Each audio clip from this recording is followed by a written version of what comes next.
বছরে একবার রোজা রেখে, বছরে এক মাস রোজা রেখে মনে করলে ইবাদত শেষ, 5 ওয়াক্ত নামাজ পড়ে মনে করলে ইবাদত শেষ। আমি প্রশ্ন করি, 5 ওয়াক্ত নামাজের নামই যদি হয় ইবাদত, 5 ওয়াক্ত নামাজের নামই ইবাদত, এটাই যদি হয়, তাহলে 5 ওয়াক্ত নামাজ পড়তে সময় লাগে কত? উজু টুজু করে বড় জোর 1-1.5 ঘন্টা সময় লাগে 5 ওয়াক্ত নামাজ পড়তে। তো এর নাম যদি হয় ইবাদত, তার অর্থ কি দাঁড়াবে? অর্থ দাঁড়াবে আপনি 24 ঘন্টার ভিতরে 1 থেকে 1.5 ঘন্টার জন্য আল্লাহর গোলাম, বাকি 22 ঘন্টার জন্য শয়তানের গোলাম হতে কেউ রাজি আছেন? রোজার নামই যদি হয় শুধু ইবাদত, তাহলে তার অর্থ দাঁড়াবে বছরের ভিতরে একটা মাসের জন্য আপনি আল্লাহর গোলাম, আর 11 মাসের জন্য শয়তানের গোলাম হতে কেউ রাজি আছে?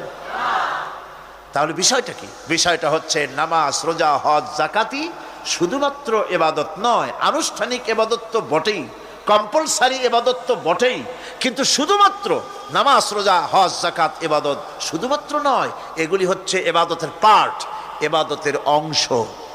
বরং জীবনের সব ক্ষেত্রে আল্লাহর হুকুমকে মানার নামই হচ্ছে। ভাইরা আমার,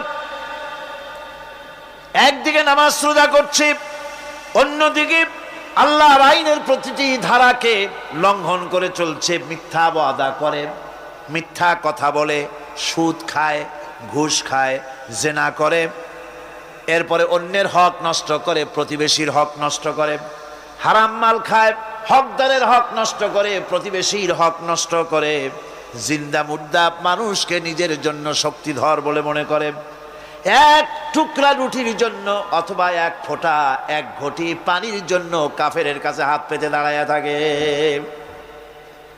এই যদি অবস্থা হয়, এটাই যদি হয় ঈমান, আর এটার নামে যদি ইবাদত হয়, তাহলে এই পৃথিবীর মুসলমানের আজ লাঞ্ছিত কেন? আল্লাহর ওয়াদা কি মিথ্যা? নাউযুবিল্লাহি মিন যালিক। আমাদের ইবাদত যদি ঠিক হয়, যদি সত্যিকারের ইবাদত যদি আমরা করে থাকি, তাহলে ক্ষমতায় ইমানদারেরা নাই কেন?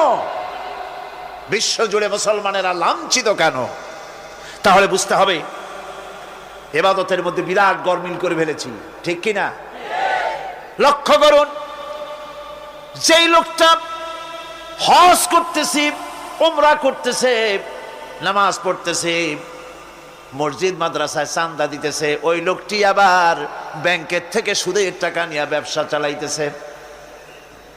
ব্যবসা ঠিক রাখার জন্য, ইনকাম ট্যাক্স ফাঁকি দেওয়ার জন্য ব্যবসায়ীরা 2 ধরনের 3 ধরনের খাতা মেনটেন করছে। কথা ঠিক কিনা?